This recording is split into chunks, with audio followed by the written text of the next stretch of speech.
Just a minute, waiting on my pastor to get on.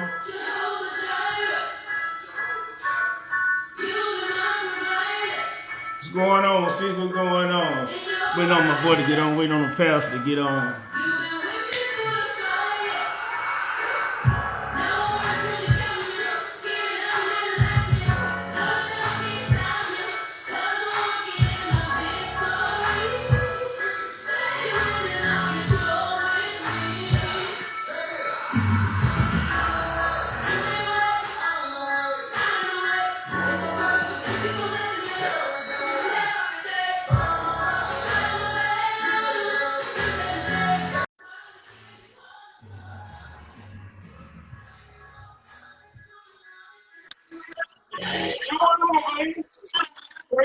Waiting on you. See music playing, waiting on you to come in.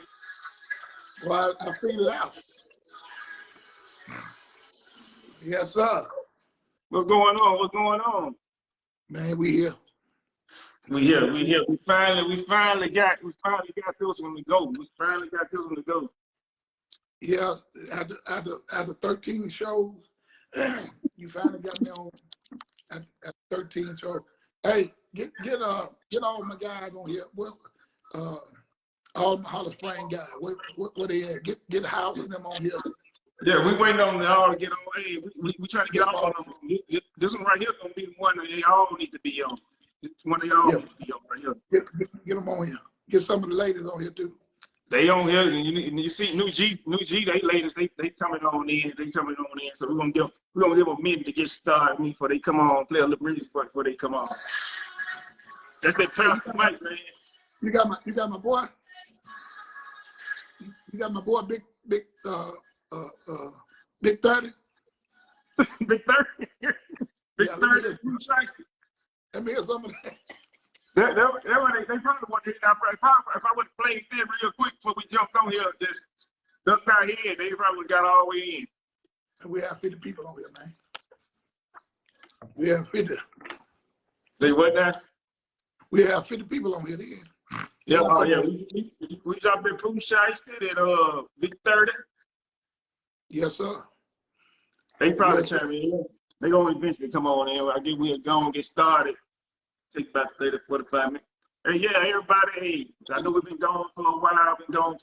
Took a little break, get everything back situated, but I'm glad he said I've been taking too long. I took all day to get him on here. So I took forever to get him on here. But today, on today's those Royals and Royal Talk, we got none other than one of the greatest men I know in this area, Marshall County, in the world. Been a great spiritual mentor to me, my family. Hey, I'm talking about this man being spectacular in the community. He's always reaching back in the community. He want to do something for the community all the time. So, I'm elated to have, and we're so blessed and honored to have my pastor, pastor to so many, a mentor to a lot of young men, my pastor, cousin, mentor, Pastor Deldrick, Leasure, New Genesis Christian Church. What's going on, Pastor? Yes, sir. You know how to pour it on. You did a grand introduction. And I want everybody to know that I'm proud of Devin and the work that he's doing in the Doe Fit and the Doe Royal Talk. But I just got one question. Why did it take 21 shows for me to come on? Well, if y'all don't know, that's a busy man. You get hard. You got to get on his schedule. I couldn't get him on I had to get on his schedule. No. But no, man, seriously, we proud of you. We have to be on here. Glad that you are doing the work that you're doing in the community and trying to impact the lives of our people. So, man, you have to be commended for what you're doing. And our hats off to you. So we tip our hat and the little bit of hat we got because we need many more of you in our community. So, man, you have to be commended and congratulated for what you're doing and the drive that you're trying to make in the lives of people in our community. So bless you, brother. Oh, appreciate it. Well, I got to say this. I got to thank you for taking me under your wings at New Genesis Christian Church. You looked at me just a young brother that just wanted to come in and do some work and just wanted to grow. You didn't look at me for what I've been through, what I came through. You just said, come on in, we'll take you in. And the leadership that showed, it just made me want to do some work. So I just thank you and commend you for the job that you're doing in the community, you're doing in the church as a leader, in the school system also. I don't think a lot of people know that you in the school system and the things you do in the school system. So if you could elaborate on what's your everyday duty, what is your profession besides being in ministry?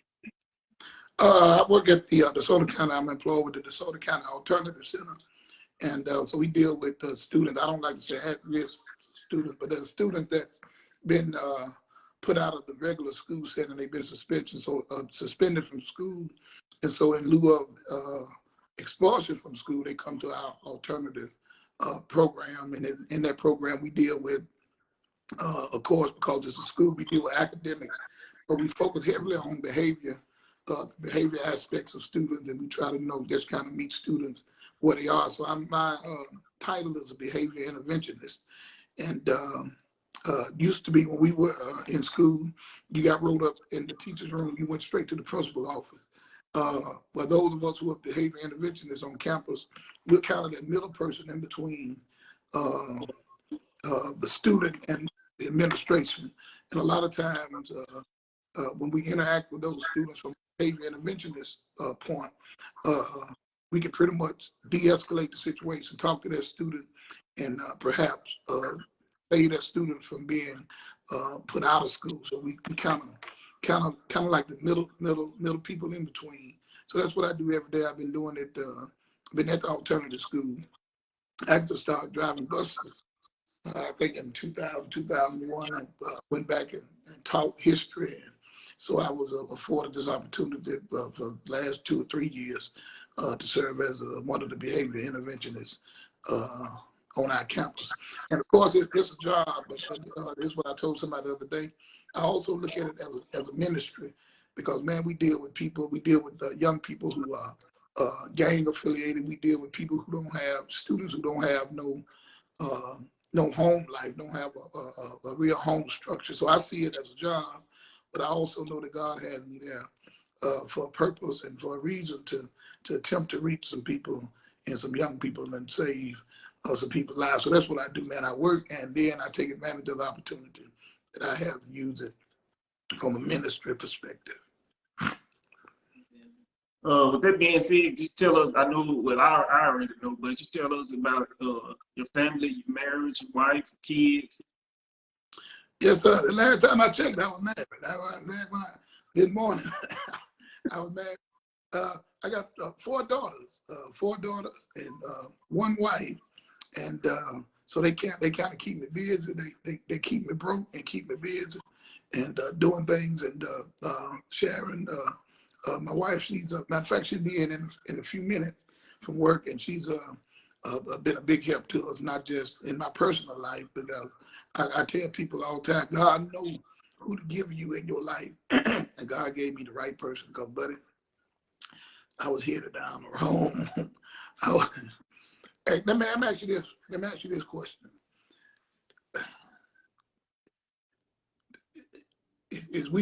Are we real tonight? We're gonna be real tonight. Oh yeah, that's the only way we can. Yeah, I was headed down the wrong road, and so God gave God gave me the right person, and Sister Leasure. So they keep me kind of busy. They don't listen to nothing I said, but they keep me kind of busy. So she helped me, man, from a personal perspective, from a marriage perspective, but also she's been a great inspiration as far as ministry is concerned. And me going back to school, she's one of the reasons.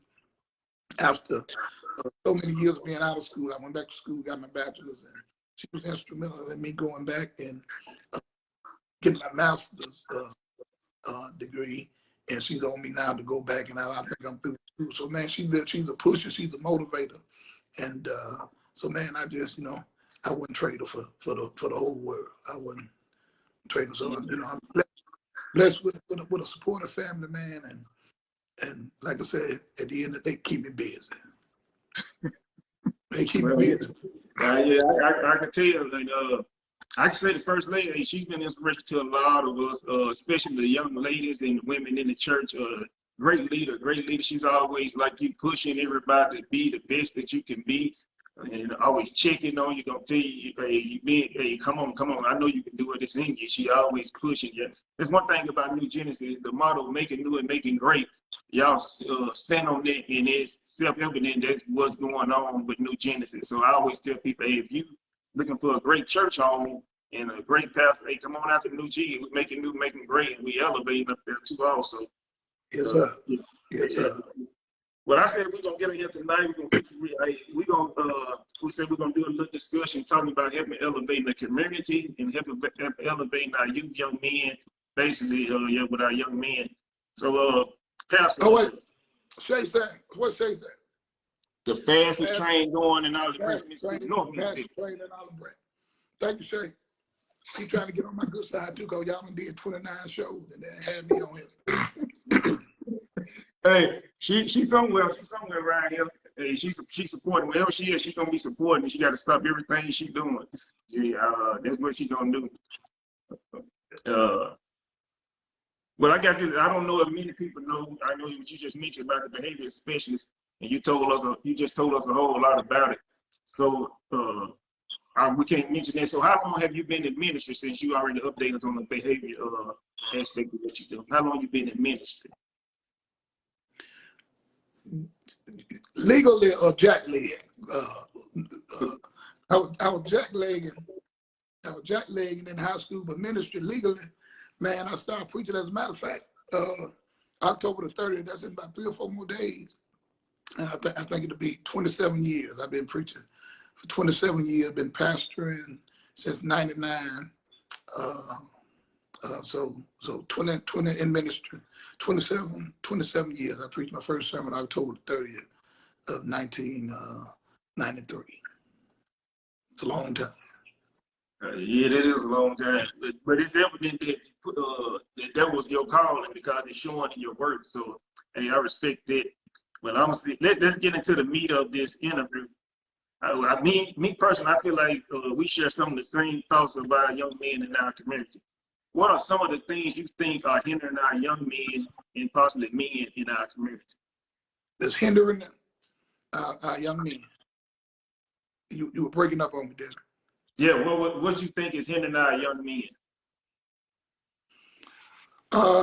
Man, well, I mean, what I even started, one of the things that I contend that's hindering the young men that I see and the young men that I deal with, and people that I talk with even back in Holly Springs and what we try to do. I run into a lot of young people, a lot of young guys, man, who have absolutely positively no hope.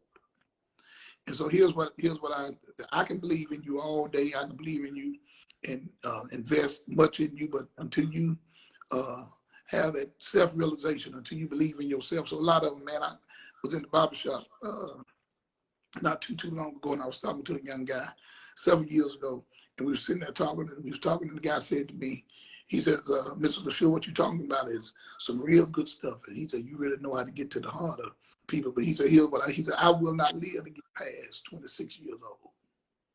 And so, man, even with what we deal with today, in terms of being interventionists on the campus, another one of my coworkers conveyed to me just today that one of the young guys on campus said to them, they already know they won't be able to get past 21 or 22. So why should they invest money? Why should they save? And why should they do all of this when they know already that they won't be able to get it? Well, here's the thing. Everybody that they pretty much been connected with lived their life and went out in that way. So I see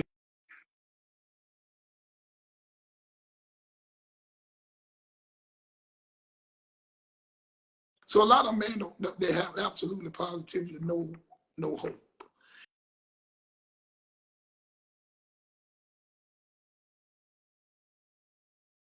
Now that man, you can't live a second without hope. So a lot of it, man, that's one of the things that's hindering, I think, our young people.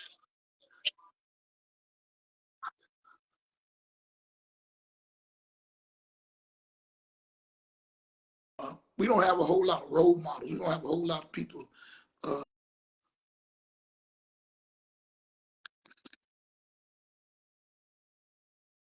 Shay, will you please call the first lady, tell I'm on the interview.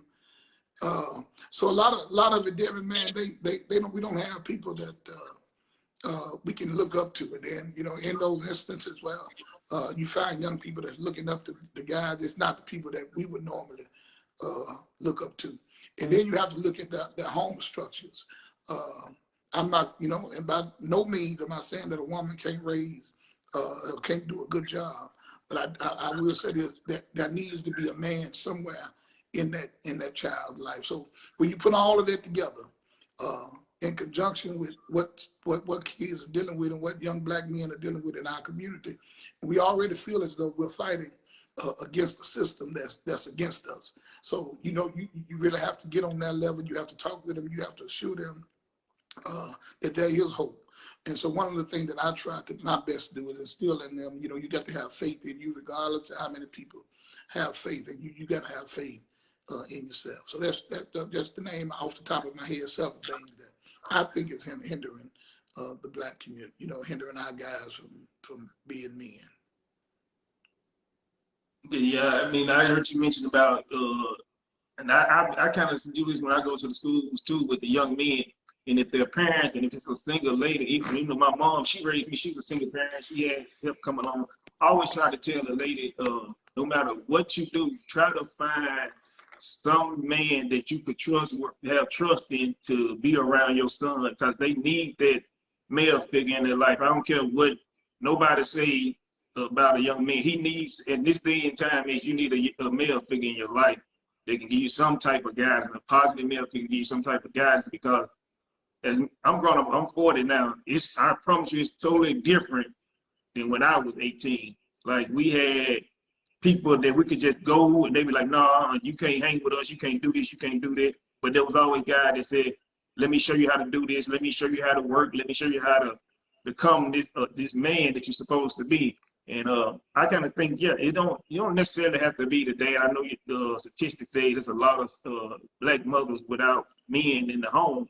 But you can't have men in your kid's life that's, I put like this, you're not dating, you're not married to. There's some men out there that's willing to help. I can go back to Pastor Floyd. You know, he has the Husband Institute that does things with a lot of young men. Your volume is going down. Did you mute something? No, my phone. Might be my phone. Yeah, can you hear me now?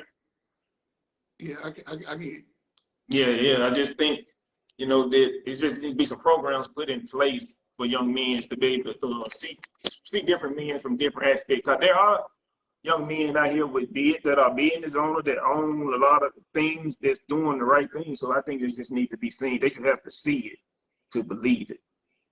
Yeah. So with that saying, I know it's hard for men to open up when they consider a sign of weakness. I know you're in the school system. What approach do you use to get young men to open up, to be themselves? And, you know, it's kind of like taking your guard down and opening yourself up to let know what's hindering you, what's bothering you. So how do I open up? Can you hear me? Can you hear me?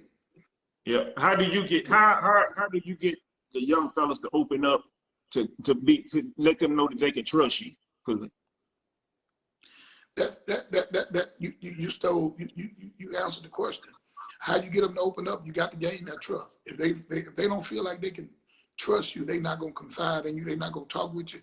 And then you have to approach them from a perspective that, you know, a lot of times we mess up when we go to guys and talk to them. Man, let me tell you something. Everybody, all of us, people that's watching, people that's gonna watch this, all of us got a past. So you can't approach these guys even from a religious perspective.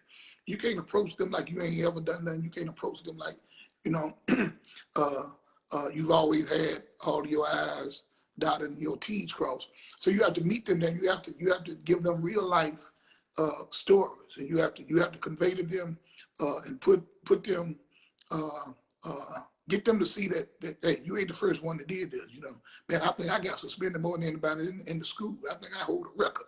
But you got to go to these young people, and man, if you never gain their trust, if you never, you know, and I've had, man, you would be surprised, man, this phone that rings and people call And they not deacons. Some of them ain't deacons. They ain't been by a church. Matter of fact, they go in the opposite direction when they go to church. But the mere fact that I never try to talk with them like I know everything. I don't ever try to do all the talking. I hear them out. And then once you begin, and once they sit there, because let me tell you something, a lot of these guys, man, a lot of these young people are smart, and they can sit there and they can watch you, and they looking at the whole time you're talking to them, they studying you. You talking and they studying you, and in the midst of them studying you, they done already sized up whether or not you're a person that they can trust, or whether or not you're a person that they can confide in. And then they're gonna look at you and they're gonna size up already whether or not you being real with them. I think they got a term that's you being 100. And if they don't think that you being 100 and being real with them, then guess what? They not gonna open up. I mean, let's put ourselves in their shoes. If it's somebody that we don't trust, at least from my perspective, it's gonna be very limited information to what I give that person. But once you gain that trust from that individual, man, they'll open up and they'll start telling you stuff that you have to beg them to stop telling you. You know, but you know, the mere fact, and that's what I would say to these young people: they need to find somebody in our community that they trust. You know, it may not be a family member, it may not be a pastor, but somebody that you can pretty much trust, and somebody that you can unwind to and talk with. Oh yeah, I truly believe that. I think that conveys to a lot of young guys as well, and it's older men too that need somebody to talk to. Because Yes, I feel like I told Shake one time, I think combined that there's a lot more men now that do more talking and gossiping than you say a woman would do. So you do have to watch who you can find and who you can trust. And I'm very limited with it. I only have a few guys that I can just open up to and be my let them inside and understand me, and they'll understand me, and they just stay with them, and they'll check on me, do all the types of stuff like that what we talking about. So I'm gonna read the free. I mean, you always. I'm gonna read the free statistics that you probably already got. So I was reading earlier, and I said I'll bring it on here too. So one of them was 30% of the U.S. population account for black men, young black men that's in school, and 60% of those would be in prison. we comprise 30% African American young men, but out of those 30%, how many gonna end up in prison? 60%. Man, that's a it's a fact. It's you know, and somebody may say, well, that may be a hole, that may be far fetched. But what they do, man, we study patterns. And here's the thing, man, if I get on 55, if I get on 55 South and head straight on 55 South without exiting anywhere, sooner or later, in about 3 hours, 3.5 hours, I'm gonna be in Jackson, Mississippi. So my point is, man, that we look at these numbers and we see these numbers because, man, it's not just a trend, but it's a continuing, constant trend with our young black brothers, man. It's, you know, a lot of them to go to prison is a badge of honor. You know, they feel like once I get in prison, you know, I ain't really who I am till I go to prison. So, you know, you know, some of them are there and they really, you know, I ain't saying that they had to be there, but some of them are there and really couldn't help being there. But then some people there, some of them are there because, you know, they wanted to look a certain way in the community. They wanted to be a certain thing that they wanted in the community. So they continue this pattern. And it goes back to the people that you're watching and who you're looking at in the community. If I'm looking up to this guy, and man, he got it. Nowadays they got this new thing, man. They hold his money up to their ears. They get like a big cell phone. They just hold $20,000 and $30,000 up to their ear. Well, it's hard to compete with that. But this is what they see. This is the person that they see in this community every day. So guess what? That's the person they're gonna follow. That's the person they're gonna admire. That's the person they're gonna look up to. They don't want to go and work a 10 to 6 job, or they don't want to go to FedEx.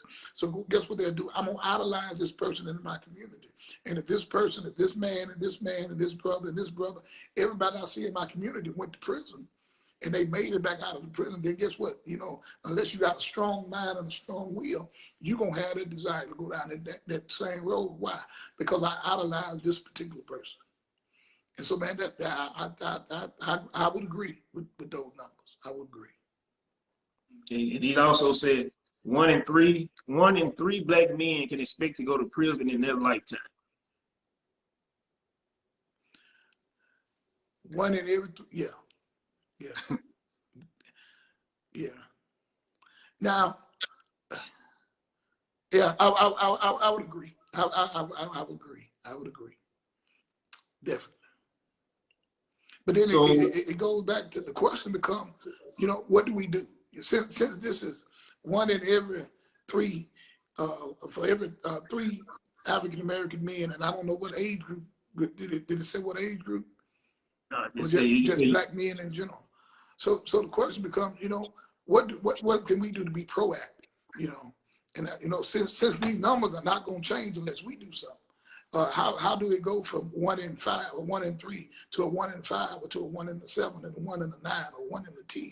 So what is it? What are we doing in our community to bridge the gap in that number? And I think that's the bigger you know, question, because those numbers, man, those are accurate numbers. We ran some numbers last week, and you helped me do some stuff. We looked at some stuff. And man, you know, somebody was saying, you know, you got all these people who real smart. But I was saying to anybody, man, look at the numbers. Look at statistics. You know, I'm not gonna get into no discussion about, you know, some of these people were saying, well, it depends on who taking the numbers. Well, I mean, you ain't got to be no scholar. Go to any prison in Mississippi, go to any prison in Tennessee, and look at the majority of the inmates in those prisons. And then you come back and you do your own numbers. So, you know, it's sad that 1 in every 3 will end up in prison. So I think in our black community, we need to have some proactive measures and some proactive approaches we need to take in terms of getting that number to a 1 in 10, or, you know, whatever it is. But 1 in 3, man, that's a whole lot of black men that's going to end up in prison. so like I asked before, I actually got this the other day. So what in particular, or what in your opinion, you think the schools, the churches, the community, what can they do as a whole, collective as a whole, besides, you know, to help these numbers, or to help these fellows? All right. Name them institutions again. You said the home, the school, the church, school, the community. All right, let me tell you what's going to happen. We gonna have the church, the school, the community, the home. We all gonna have to work together. Here's what we're gonna have to learn in our community. It's the very first thing. If there's any beacon of light at the end of this dark tunnel, it's the fact that we're gonna have to come. I don't know where we get this mentality from, that everybody is against us. So in order for what we're going to do in terms of the home, the community, the church, we're going to have to come together. And then I can't look from my home perspective. I can't look at the school and say that the school is my child's enemy. You know, so, you know, there used to be a time, man, when the community got together, when the church got together. Then from a church perspective, man, a lot of churches, and I said it's Sunday, you know, and I'm not a popular preacher. I'm beyond that point. But I think that God wants us to do more, to come in our churches and shout on Sundays. So, man, we got to be in collaboration with each other. And then the home, it starts in the home. I mean, you know, really, man, there are some parents that send their children to school and expect the school to raise their children. That's not our job to totally raise the child. But I do think that it's our responsibility as a school, as a community, as a church, for us to work together in helping this particular child, or widening them numbers where it won't be a 1 in 3 African American men that's going to prison. But I see it, man. I see it every day.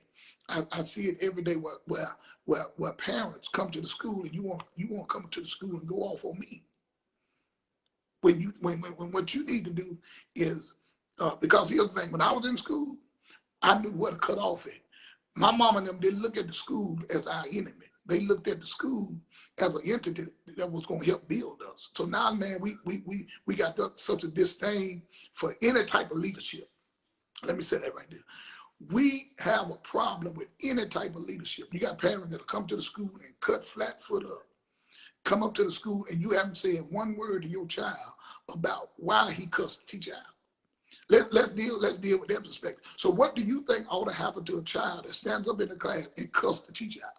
What you think from a parent's perspective? What do you think? And man, then they'll go, they get to telling you what you ain't doing, man. So we look at, man, we looking at the community, we looking at and as far as church, man, I've never seen so many people, man. And we didn't come up that way. You know, I mean, I wholeheartedly believe with everything in me that where I am now, God did it. It wasn't no education. It wasn't no money. It was people in the community that helped me. But man, at the end of the day, I'm gonna give props to God, because in conjunction with Mr. Fords and my mama and all of the other people, man, it was God that did it. It was God that placed them people in my life. Because see, guess what? Guess what was gonna happen?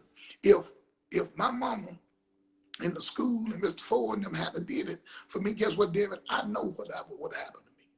I would have been a 1 and a 3. And I never will forget, my principal took me there. He wasn't my mama. He wasn't my dad.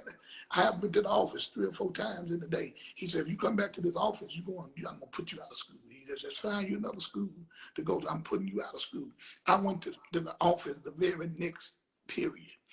Mr. Ford, he's gone, God rest his soul. He had a red 2-door Ford LTD. Here's what he did. He wasn't none of my mama, but he worked with mama, put me in the car and drove me to the alley. Put the car in park. We stayed in the alley 15, 20 minutes. He never opened his mouth. Never opened his mouth. It was raining that day. We get back to the school. He parked in front of the Sally Cochran building and got out the car, left me on the passenger side of the car. It was years later, I've seen Mr. Ford at the old Walmart in Holly Springs. He was sitting on the bench and me and him was conversating about that incident, and anybody that knows Mr. Ford knew he had a memory that was out of this world. And I asked him if he remembered it. He said, yeah, I remember. He said, here's what I was trying to tell you. He said, you got the message. He said, every person that we encountered in that alley came through my school. He said, you were headed in that direction. He said, but the thing with you was that you took the time to listen, and you took the time to take this as a learning opportunity, and you didn't see it as demeaning you. You didn't go home and tell your mom. I wasn't going home to tell my mama that the principal had to carry me off the campus. I wasn't going home to tell her that. I wouldn't be on here tonight. If I, you know, man, my mama hit me so hard one time when I woke up, we had a new president, man. My mama didn't play that kind of stuff, man. No. And so now it's the total opposite. Man, you got kids running the house. You got kids making a decision about whether or not they want to go to school, whether or not they want to go to church. So, man, to answer the question, get back to the question, man, I think that we're going to all have to work together. There can't be no pulling in different directions. The church can't be going this way and have this agenda, and the home got going this way, and they got their agenda, and the community going this way, and the school going this way. We're all going in different directions. But the minute that all of us come together and we understand and we comprehend, hey, you're not my enemy.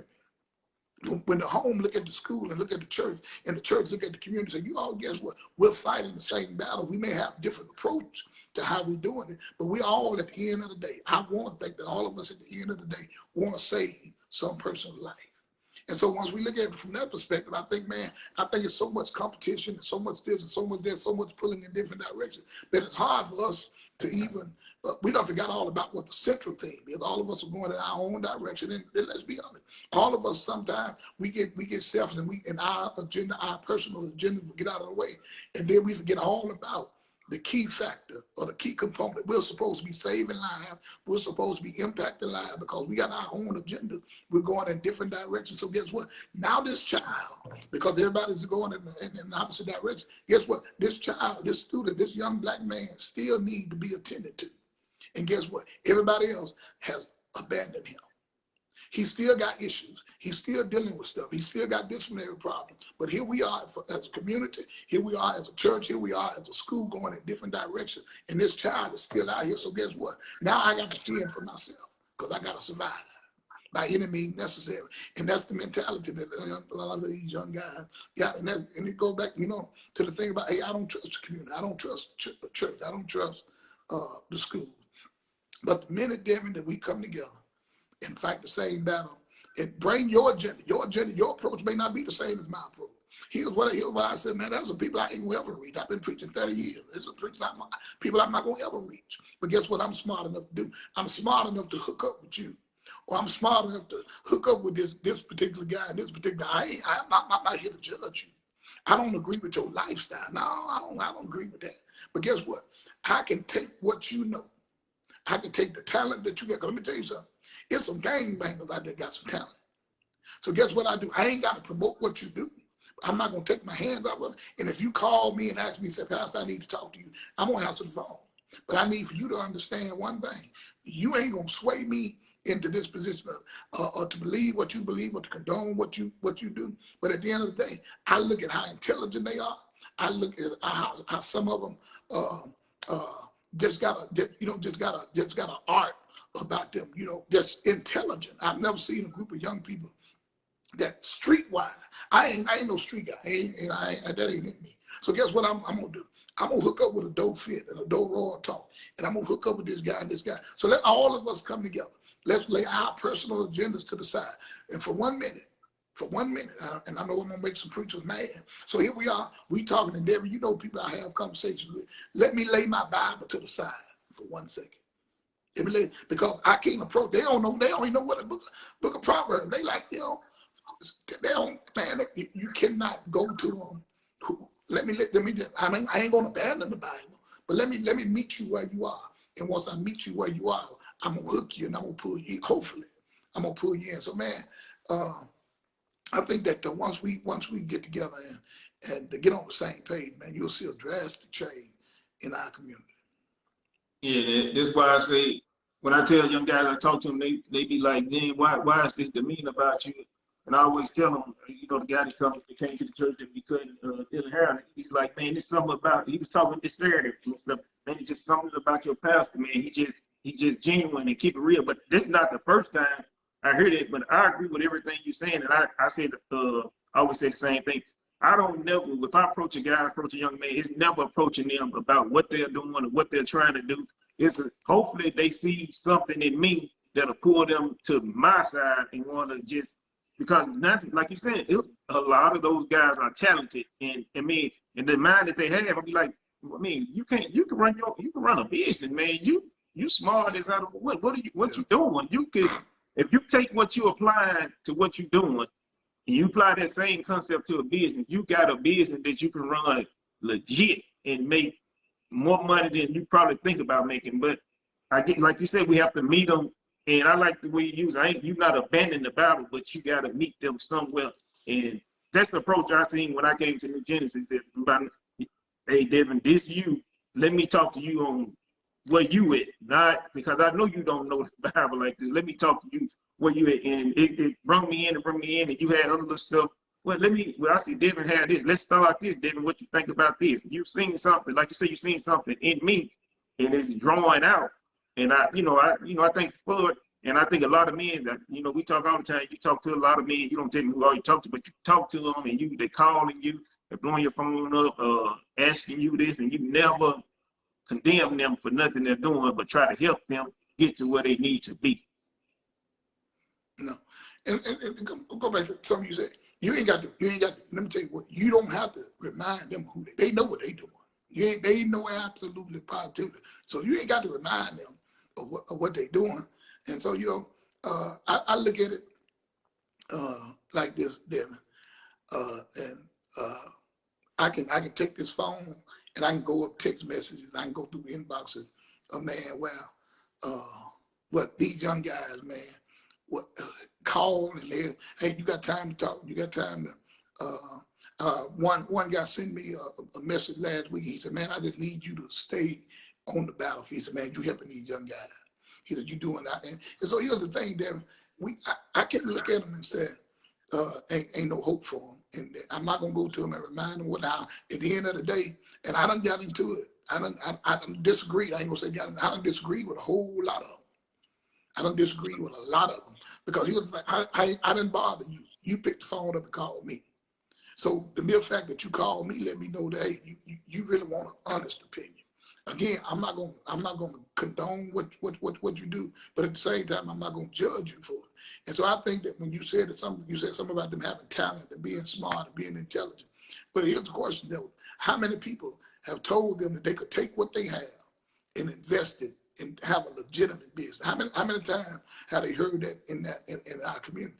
I mean, it's slim to none. They ain't heard that you can take what you got, because at the end of the day, a lot of them don't think that they have what it takes to have their own business, to get their own, you know, have their own houses and cars and, you know, stuff like that. So, you know, there got to be some type of faith in themselves to do it. And then guess what?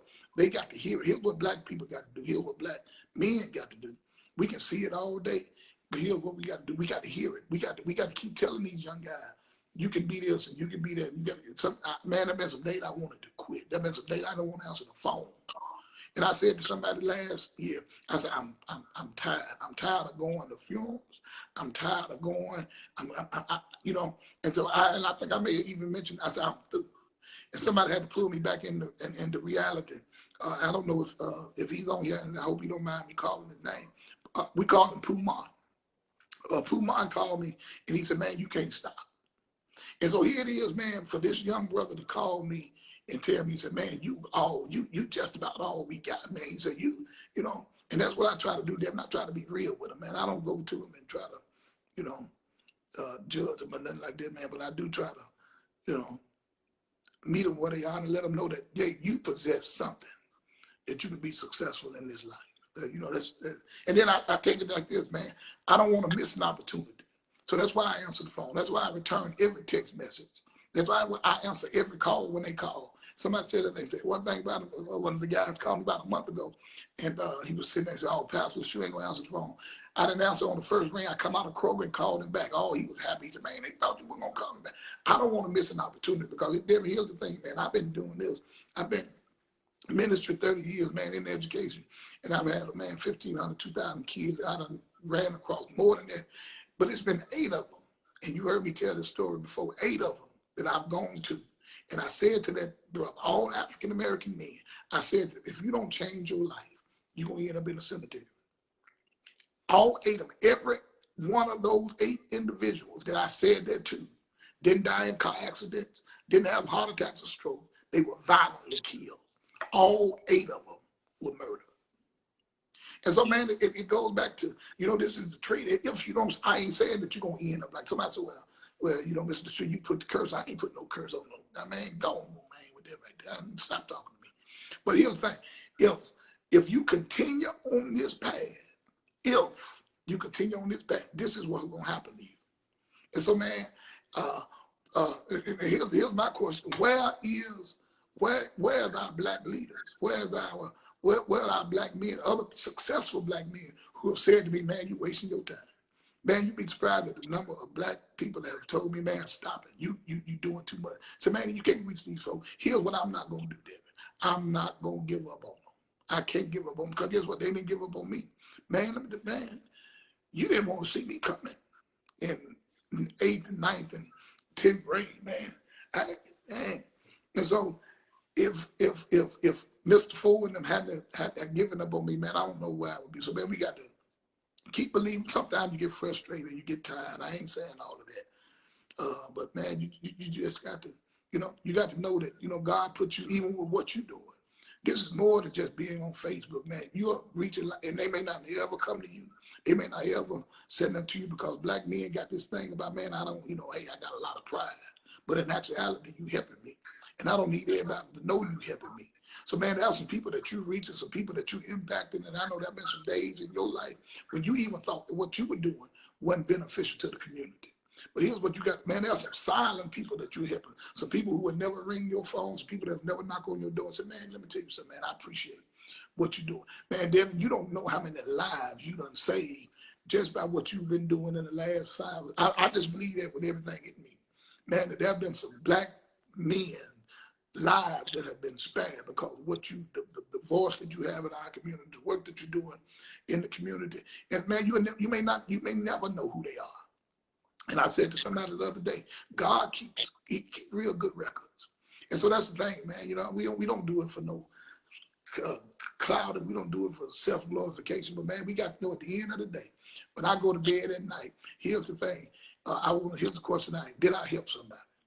Did I save somebody's life? Because I don't want to have a conversation with another one. I tell them, you know, I had a little incident with a little boy today, and the boy kind of like, you know, I told him, I said, listen, the first one need to be your best one. That's what that first one you got in, you need to be the best one you come out with. Because if you hit me, I'm gonna try my level best And so here's the thing, man. So guess what he did? He kind of bagged on back. But you got to be heads on with the guy. And I sat that guy down and I told him, I gave him the story about the 8 guy. And I said, man, I don't want you to be number 9.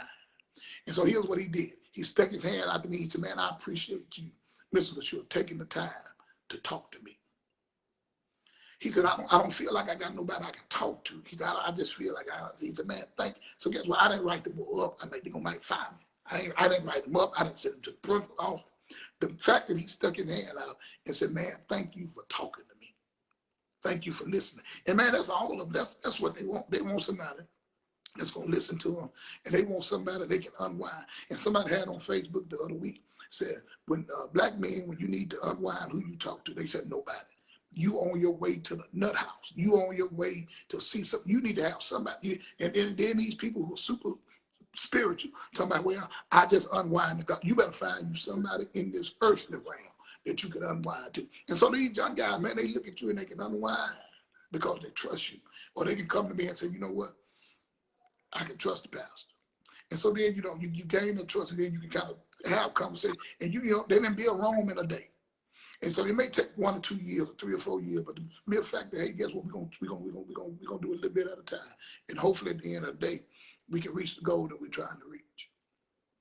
Yeah, and that's saving some person's life. Yeah, that's how I try to look at it. Well, hey, everybody not gonna follow you, ain't gonna pat you on your back, but at the end of the day, like you said, God keeping the record. So I try to keep positive and stay positive in the community and let people know that you can be this, you can be what you want to be, but let alone I try to give them the real scope, like you said, give them the whole scope of, okay, I always use, for instance, guys are athlete and you just constantly cutting up. Ain't no, I'm not, like I tell everybody, everybody asks me, I got a partner that coaches in D1, but I'm not going to tell you that all the time, but if you constantly, I'm looking, observing you, and you constantly cutting up, why would I send you to my brother that he got to watch it and constantly, deal with this all the time? So because here's the thing, you're not fit to embarrass me. That's what you're not fit to do. Yeah. And then we need to get away from this mentality. And I said this Sunday, that a lot of them look at this quick money and they want to be athletes. The D1, let them go play football, let them go play basketball. Let them go, do it. But let's get something up here. That if because man, how many people from our community that made it to the NBA? How many of them made it to the NFL? It's been a few, but it ain't a whole lot of them that made it that wanted to make it. So what do you do when you don't make it to the NBA? So I think that we need to have some type of educational enrichment. In addition to that, you can do this D1, you can do this football, you can do this right here, but in conjunction with going to school, but let education be your first priority, just in case there's no, man, I want to be a movie star, man. I ain't no movie star. So guess what I had to do, man? I had to go to school. I ain't even want to go to school. But I couldn't count. I couldn't read nothing, man. I can't be a criminal dumb, So I said, well, hey, this ain't working out for me. So, I said, well, you know what? Let me go on back and get something in my head, because that's one thing. Regardless of what they can take away your trophy, they can take away your championship, but what you got up here, no man can take it away. So, I try to instill in these guys, get something in your head, learn something. A lot of them, man, don't know nothing about Black history. They don't know nothing about inventors. Just oblivious to anything else. And I tell them, it's a big old world. It's a big old world out here, and you living in this little dot. And there's so much that you're missing outside of this world, and they don't even care nothing about the world. They don't care. Their only focus is that little dot. So man, we got to get them to see the bigger picture. We got to, get them to see that, hey, you can go to school, you can be teachers, you can be lawyers, you can be doctors, you can have your own talk show, and you got to, just in case. I'm believing in you now that you can be the football player. But hey, let's do this. Let's get some. Let's hit these books first, and just in case the football don't work out. Like the series you're doing, I don't know if everybody watched, y'all missed it for the month. We've been doing a series on Elevate, and just like you were speaking on last Sunday about the dollars in the community, invest in it. It's just our community. Hey, Jamie Ship on here. You see Jamie Ship on here? Yeah, the big firefighter. Yeah. That's another test. He a firefighter. So, you know, it's just like you said, there's a lot of stuff like we can do, and we need to learn. Like I keep telling people, knowledge is powerful. Knowledge is powerful, and then you can apply it to anybody. Nobody can talk to you. That's it right there. Applied knowledge. Yeah. Applied knowledge is powerful. And you gonna be you can step in the room boldly. You got the knowledge to apply, like you said. Yeah. And it's just like it said me too. And I tell Shay all the time, and I'm gonna use this, and we get a little bit off with the men. We go to these pop-up shops, and we go to various pop-up shops. And to be honest, the pop-up shop be a community of our own Black people, African American. It be a community of our own. And so in these pop-up shops, you got almost everything that they sell in a department store is in their pop-up shop. So that means you got hair products, you got clothing, you got just about everything that's in. But we rarely see our own. Like we talk about the dollar, and you probably got the numbers in front of you again. We talk about the dollars and how long. I don't know if y'all heard, the Black dollar stays in the Black community 6 hours. Other communities it's in the teens over days in the teens, but the Black community, so it goes to show you we don't support, not only just not support young men, we don't support each other as a whole. And that's what we talking about with the school, the community, the home, and the church. We all have to support each other to bridge the gap of what we are falling. What basically we saying there are broken chains in the community, broken chains that need to be linked back together. So I figure the only way we get it linked back together, that's why I always thrive on people coming together. Let's do this together. Let's bring the community together. This community over here, Greenbrier, Rankin Circle, Meadows, all of these, if you know if these communities come together, how powerful we can be. And you, like you said, you got to look past that little dot where you at and look about the dots you connect and how powerful you come when you connect those dots. Yeah. And I think man, I can't remember. I think the dollar generates in the Jewish community something like 21 days, and in the white community 6 hours in our community. Because man, we got this mentality that we got to compete with each other. We got to compete. We got to have the biggest car. We got to have the diamond in the back of the sun rooftop digging and seeing the gangster lean, gangster white wall TV. We got to compete. We feel as though we got to keep up with the Joneses, and you don't know what the Joneses got. They struggling to pay for it about a month. But here it is. You want to be like them. So there's this thing in the Black community where I don't know, man. I'm not gonna say that it's innate.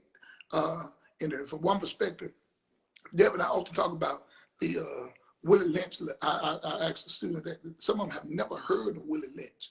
Willie Lynch said one day, he said, there's going to come a time when slavery is going to be over. He said, but here's what he was going by, and he saw all of the people, they were beating the slave and killing the slave. And he said that, he asked him, why are you killing your money maker? And he said, one day slavery is going to be over. He said, I got a systematic way to keep Black people enslaved for 300 years. So the slave master started sitting down there and started, he said, how can you keep Black people enslaved for 300 more years? He said, because he said, one day slavery legally is going to be abolished. He said, but you listen to me, we can keep Black people enslaved for 300 years or beyond. He said, here's what you got to do. You got to put Black people in competition with one another. So guess what they would do? They would put the house slave against the field slave. And here's what Willie Lynch said, pit the Black against the light-skinned one, the tall against the short one, the male against the female. And he said they'll grow up with this mentality that they always got to compete with one another. Man, listen, I'm beyond this thing about the white man did this to me. Man, look, you stop talking to me too. White man ain't did nothing. He no more than he done all he been doing. And here's the thing. If I come home, I'm just gonna be honest. I mean, somebody gonna take issue with me, don't call me though. Call Devin. If somebody break in my house and steal my TV, it's probably gonna be somebody Black. I'm just saying.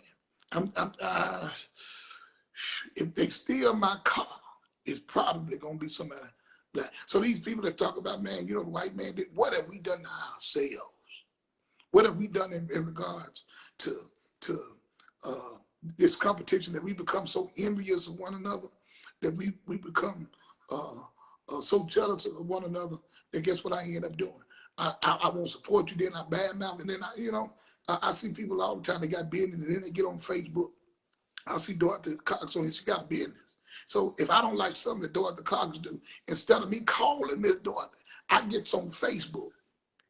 I get on Facebook and just, you know, I don't know. I don't understand. I don't get that. No, I can't get past that. I can't get. You know, I need to come to you. And so guess what? People see that. They see this argument. They see this bicker. They see this going back and forth, back and forth, back and forth, back and forth, back and forth. This is happening in our community. So guess what? People look at that and say, man, they ain't together. they ain't together. They take us for a joke, buddy. Because until we come together, until we get together, and then we unite as a people, you know, they took issue with me about the Black Lives. Said, don't ask me no more about supporting the Black. Don't ask me. I said, what you mean? So when do here's my question to you. When do Black lives matter to you? Do a Black life matter when you looking at these numbers and it's 1 in every 3 Black person going, or do it matter when the police kill us? So, I mean, I can't be one-sided and you tell me that Black lives, man, let's no, go. Because now I need to look at it. I hate that that happened and that happened. But for the most part, it's a selfish agenda. Black lives need to start mattering when they're in kindergarten. Black lives need to start mattering when they're in the 4th grade. They're in the 4th grade, and 60% of them, 50 to 60% of them are not reading on grade level. So this little 4th grader's life don't matter. So I think that we quote this thing, we jump up and we holler and ball our fists of Black Lives Matter after the life is gone. So why can't the Black life matter while we still living? Why this 4th grader who can't read, 60% of middle school students, we looked at it like 60% of middle school students in the African-American neighborhood are at least 1 grade behind. And ain't nobody saying that. The church ain't talking about it. Politicians ain't talking about it. Nobody's talking. The home don't care. They don't know one way or the other. And so my point is, and what we're doing tonight, let people see that this life matter even at this young age, and as this child grows and grows and grows, because you can't go to people, man, at the end of the day and talk about hate now. It matters. And they looked at you from the time the child was a baby to the time the child started walking, to the time the child went to middle school and high school, and you didn't impact nothing in this child's life. But now that the child is life, you won't holler, you won't get on the news and talk about Black Lives Matter. Man, go ahead on. Go on, talk to somebody else about that right there. Don't come over here and talk to me no more about that. No. Yep, that's the concept we got in the community, and I think we're gonna finish up. And I told a guy, this at work last week. I said, do this right here. I gave him the numbers too, but we had came up with the numbers that we had at the church. I showed him the numbers, and I said, do this right here. Go down the street, go to the Arab store, and tell him you don't like this certain food in this store. Go down the street to the next store, and the other Arab store. I guarantee you, this is brother, sister, uncle. And you just spent the same dollar circulated back in the community. But I think we get that concept. Okay, I use this other one. Okay, you go to Walmart and the Sanderson chicken there is old. You don't buy it there, but you go to Kroger and you still buy Sanderson chicken. You still circulating that dollar within. But I think our concept get totally mixed up with, okay, I can know this other brother, he got beer bomb and oil. Well, you don't like mine. Well, you can go try his. His probably better than mine. It probably is. You might like his. But the dollar staying within the community, it don't bother me that you didn't buy mine, but I know it stayed right in the community because he probably might buy from me. So you never know how it goes. I think our concept in our mind, like you said, we have to start educating each other more than just, like you said, I mean, that's what everybody, community, the church and stuff, like you said, shout, just come to church and shout and start educating us up here so we can put something in here in our heart. So I like the concept that you're using for us coming together in the young Black men, just the Black community, period. And here's the thing, that you made me think about something. Somebody told me one time, when you look at the word unite and you look at the word untie, and here's what we got. They got the same amount of letters. It's the same letters, unite and untie. But what makes the difference is where you put the I. So if we got this selfish agenda, everybody that own the Black business don't have that mentality that you have. But at the end of the day, we must understand that if I'm not uniting our community, then guess what I'm doing? I'm untying our community. I'm dividing our community. So here it is. I ain't, everybody ain't not gonna come to New Genesis. I already know that. I'm beyond trying to get all of them.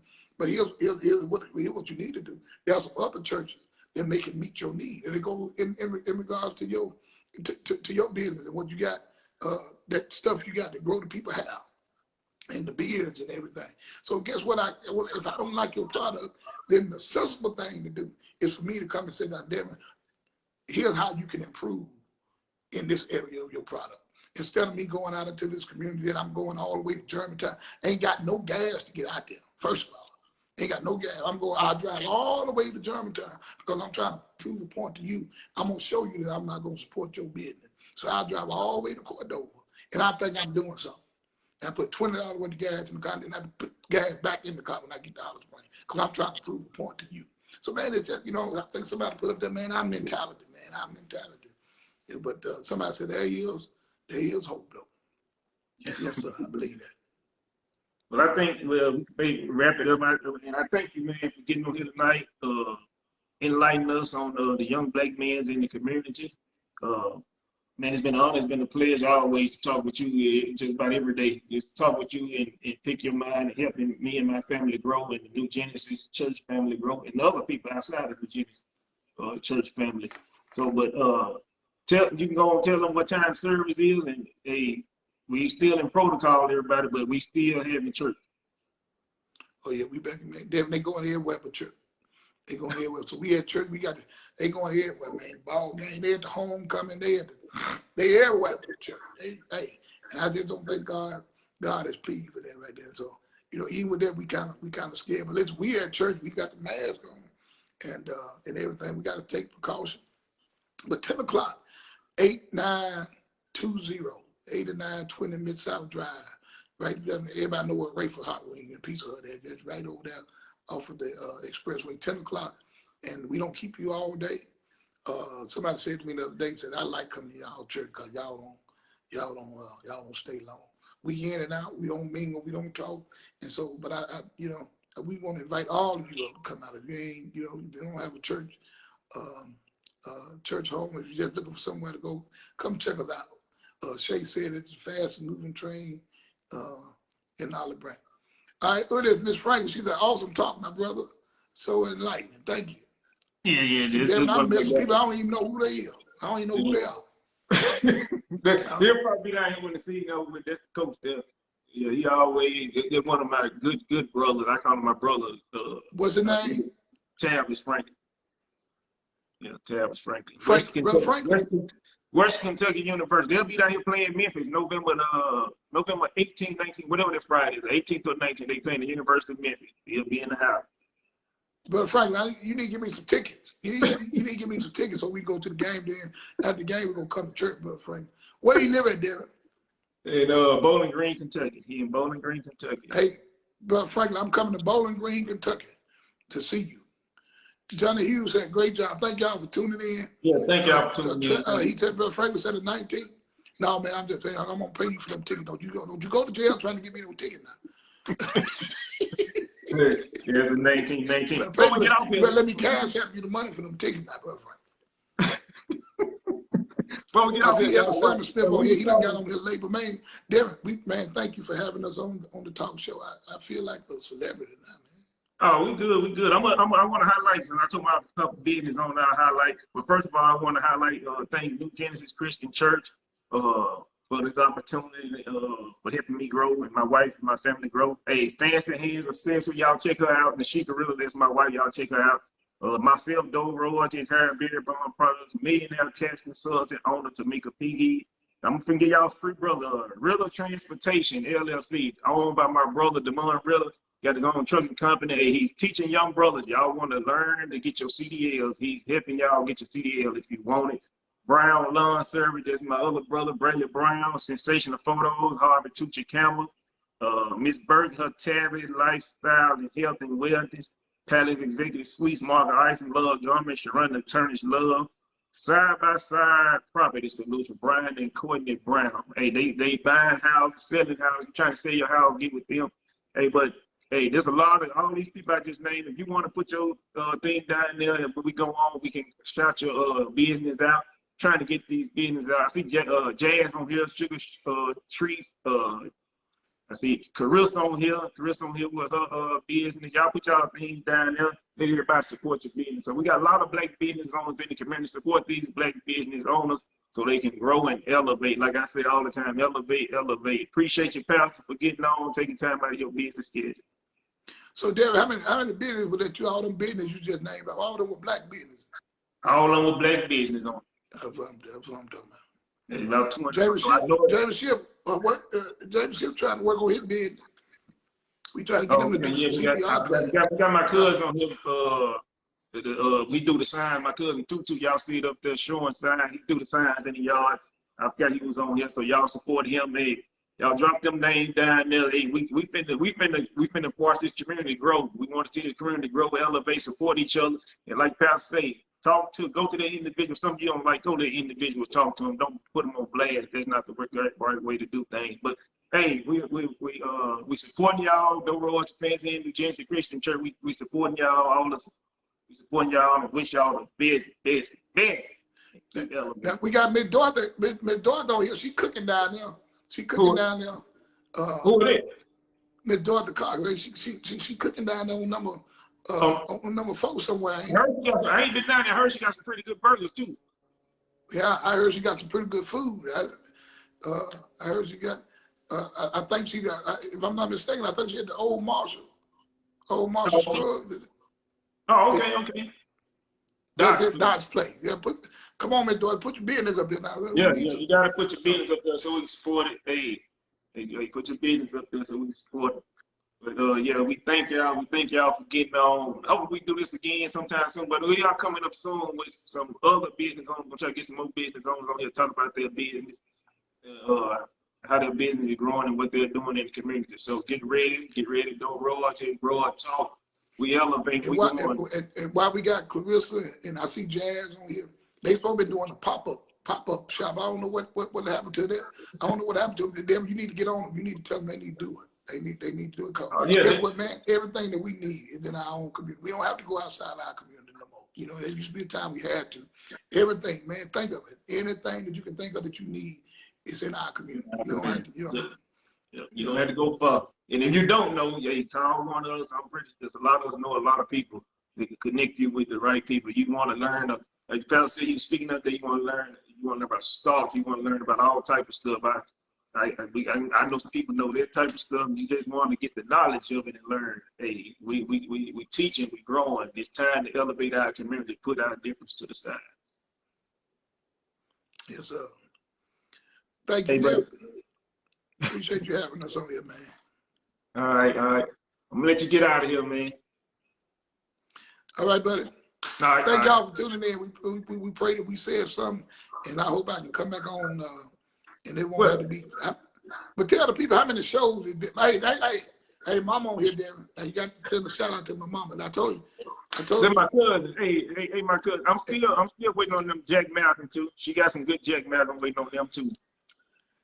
Hey, asked about the time she knocked me out. That's what you asked about. But that's another show. We're going to have a show about old school discipline in the black community. But what we going to have.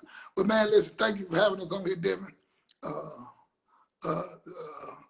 And we pray, man, God continue to use you in this community and continue to use your voice and your vision in this community.